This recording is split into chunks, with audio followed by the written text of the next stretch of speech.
So now I'm a little further down the line as the head of HR. I have my good vision insurance company.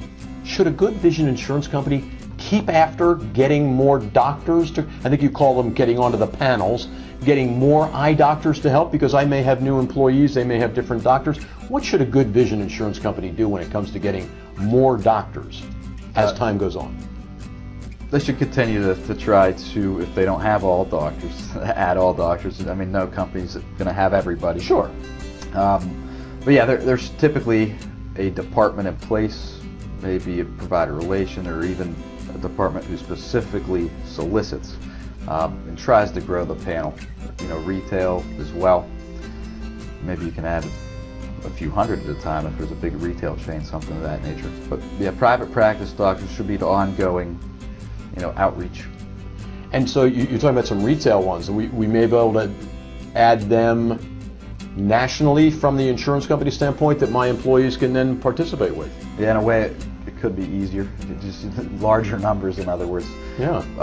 But with private practice there should always be continuous outreach, because again, you're not going to know, I would imagine, every doctor out there.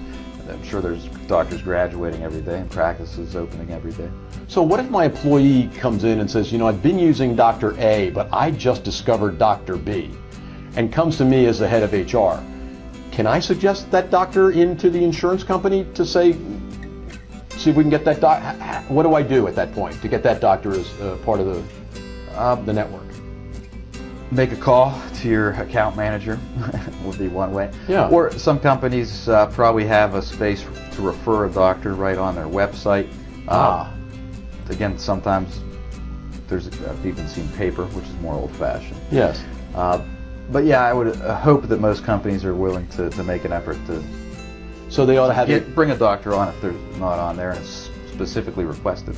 They should have a proactive program going on getting doctors all the time. Correct. And then if in that local market somebody from within my company says, hey, this guy's a good guy, good woman, good doctor, let's add this person, they can make the suggestion, they can refer a doctor, whatever it is, to get that person on. And it's always up to the doctor, obviously. Yes. They're going to look at what the carrier reimburses and things of that nature. If it's a losing proposition for a doctor, they may not want to. Some doctors refuse to take any type of insurance. Yeah, some just want cash only, and it's pretty tough. In the medical field, they're starting to see doctors more and more. Right. Yeah.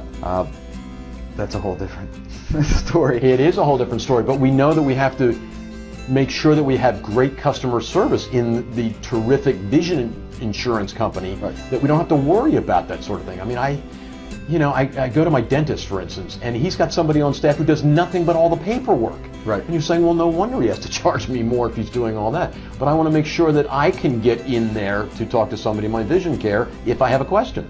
Right. I still think vision all around is easier for everybody. Hopefully the doctors. Carriers still have a lot to do and work with, but there should be less paperwork. I sometimes say, thank God I'm in vision. Yes, as opposed to the medical, yeah. Yes. Especially these days. Yeah, it'd be pretty tough. Pretty tough.